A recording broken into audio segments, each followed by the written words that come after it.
Édition 75 est une présentation de la Caisse populaire des jardins de Bécomo. Depuis 1944, 68 ans de fierté à partager. Boulevard Kia et Boulevard Hyundai. Et de vos courtiers Remax Distinction de Bécomo.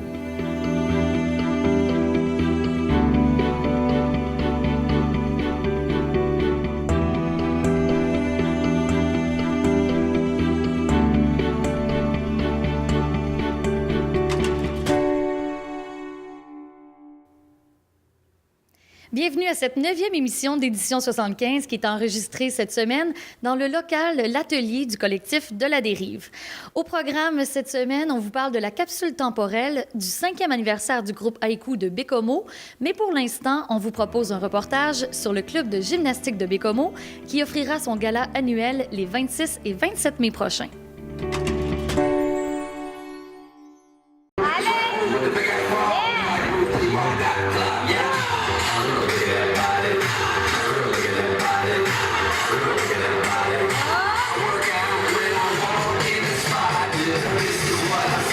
Marie-André Bérubé, vous êtes co-entraîneur-chef du club de gymnastique de Bécomo. Et là, le gala qui arrive très, très bientôt approche à grands pas. Donc, j'aimerais savoir un petit peu quelle routine vous allez offrir aux spectateurs. Oui, donc nous, on voulait offrir un gala qui rend hommage à la ville de Bécomo, 75 ans. Donc, on retrace vraiment tout l'historique en partant des Autochtones, les Indiens qui sont arrivés et on défile même avec les activités populaires qu'ils ont eu à Bécomo, le cabaret showbiz, on fait hommage aux Jeux du Québec en 1993, le symposium de peinture. Donc, on a créé des chorégraphies qui représentent bien la ville et les 75 ans. Quel a été le défi pour vous de créer des routines, des chorégraphies physiques, forcément, avec des moments historiques? Oui, c'était beaucoup d'associer les chansons à certains moments clés, mais on a été une belle équipe, là. On était un beau conseil d'administration qui nous ont aidés, qui nous ont supportés là, pour trouver surtout les chansons qui pouvaient s'arranger avec l'historique de Bécomo. Et c'est un gala spécial non seulement parce que c'est un gala assez gros d'envergure, il y a des costumes, la musique, mais aussi c'est le premier gala depuis que les deux clubs de Bécomo-Mingan, Bécomo-Marquette ont été fusionnés. Quelle importance ça a pris tout ça? Bien, c'est sûr qu'on a toujours eu un gala club de gymnastique Tournesol, un club de gymnastique Val d'Aise. Et cette année, c'est le tout premier ensemble. Il a fallu mettre de l'eau dans notre vin de chaque côté et travailler ensemble en collaboration afin de préparer un spectacle qui se ressemble des deux côtés, étant donné que les gymnastes vont faire le gala ensemble le samedi et le dimanche. Et on parle de 325 gymnastes. C'est quand même assez énorme, compte tenu de la population aussi. Et je voyais qu'il y a quand même quelques garçons. Est-ce que c'est difficile ou c'est plus facile qu'avant attirer les gars vers la gymnastique? De plus en plus, on a beaucoup de garçons qui font de la gymnastique, étant donné qu'ils ont des modèles masculins qui font de la compétition. On a un groupe de 6 garçons qui font de la compétition provinciale cette année. Donc, ça aide nécessairement pour les jeunes qui font de la gymnastique récréative. Et on a aussi des entraîneurs garçons. Donc, c'est plutôt rare de trouver des entraîneurs garçons en gymnastique, donc ça les motive un peu à continuer, fait qu'on en a de plus en plus. Et puis, si on veut inviter les gens à y aller, c'est le 26 et 27 mai prochain? 26-27 mai, le samedi à 19h et le dimanche à 13h. Merci beaucoup. Merci. Le groupe Haïku de Bécomo célèbre en 2012 ses 5 ans d'existence. Et pour l'occasion, il y a près d'une dizaine de haïkistes qui ont participé au lancement du premier recueil intitulé « Le fleuve à nos pieds ». Donc, ce soir, c'est le lancement de ce recueil de haïku et on fête aussi le 5e anniversaire du groupe Haïku de Bécomo. C'est un premier recueil. Parlez-moi un petit peu du chemin parcouru depuis ces 5 années pour enfin aboutir au lancement ce soir. Ah, mon Dieu! Comme j'ai dit tout à l'heure, c'est tout à fait le hasard qui nous a amenés au recueil. Parce qu'au début, on voulait souligner les 5 ans, effectivement, du groupe, mais on ne savait pas trop de quelle façon ça se passerait. Et j'ai lancé l'idée d'un recueil. Monique a dit oui, ça serait intéressant. Ça, c'est des conversations d'automobile parce qu'on voyage ensemble pour le soir. Et de fil en aiguille, ça a évolué. On en a parlé. Au début, on se disait bah, c'est fou, ça coûte très cher, mais finalement, on a abouti avec l'idée. On a laissé des choses de côté pour privilégier le recueil. Qu'est-ce qui nous a aidés aussi, c'est que ça coïncidait avec le 75e anniversaire de la ville de Bécomo. Fait que notre groupe a vu une belle opportunité d'avoir un financement de base pour nous permettre de réaliser le projet. Le groupe existe maintenant depuis 5 ans, donc je suppose qu'il y a des gens qui sont là depuis les débuts, il y en a d'autres qui se sont greffés. Parlez-moi de l'évolution de vos rencontres et des haïkistes, finalement. Au début, on était à peu près 4-5 haïkistes, mais tranquillement, ça a monté à 6-7. Maintenant, on est régulièrement une bonne dizaine de personnes. Fait qu'on voit que l'intérêt du haïku se développe.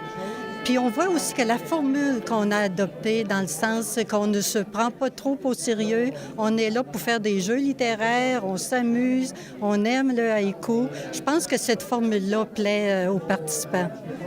Et on peut dire que dans certains cas, certains propos ne sont vraiment pas des haïkus. Vraiment, on s'amuse et chacun a un petit peu sa marotte, chacun son style de haïku et on en rit. Mais jamais de chicane, c'est toujours le partage, c'est toujours le plaisir d'être ensemble. Ça, c'est très, très important.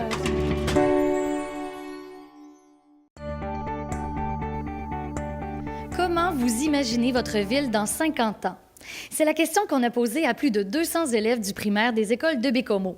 Ils ont par la suite écrit des textes sur comment ils imaginaient le futur, des textes qui seront scellés et déterrés dans 50 ans.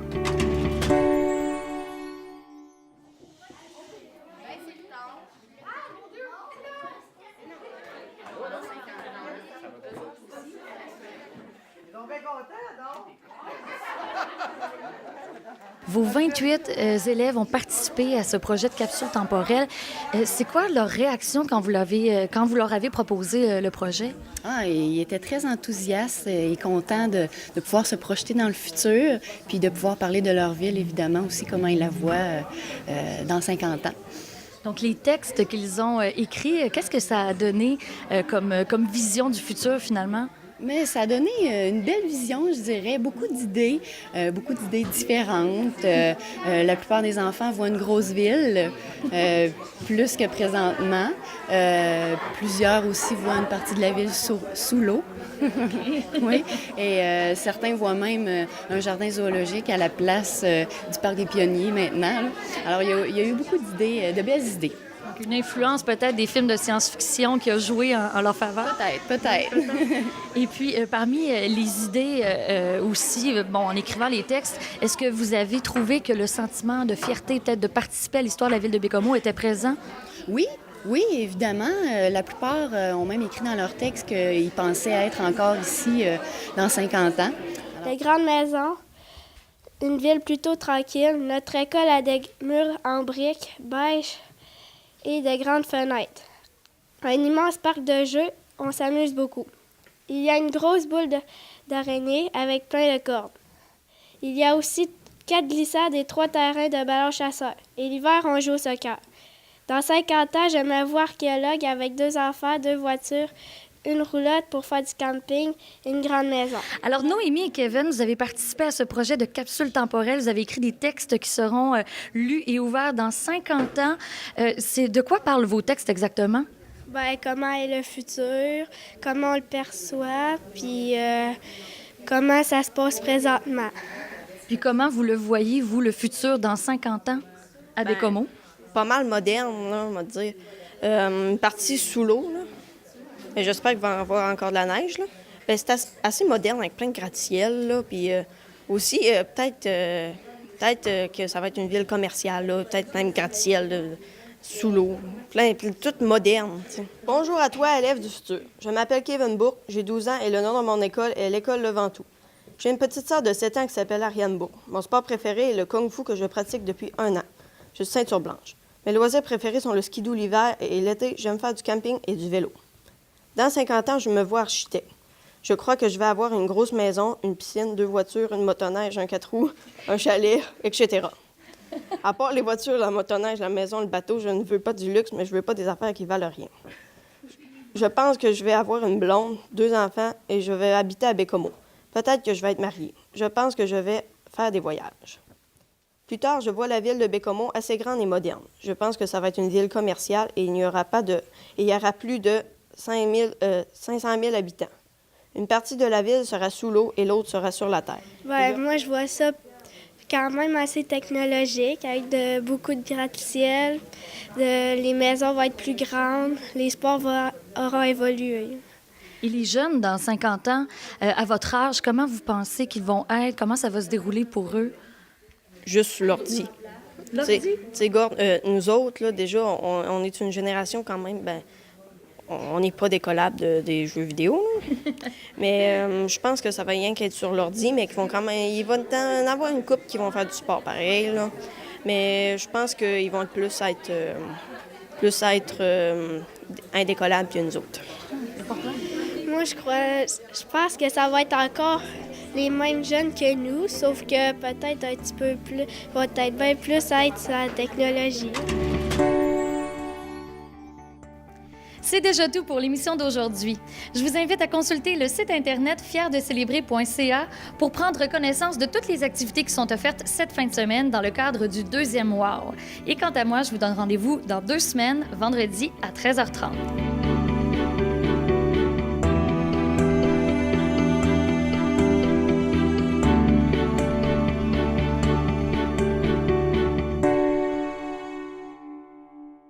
Édition 75 vous a été présentée par la Caisse populaire des jardins de Bécomo. Depuis 1944, 68 ans de fierté à partager. Boulevard Kia et Boulevard Hyundai. Et vos courtiers Remax Distinction de Bécomo.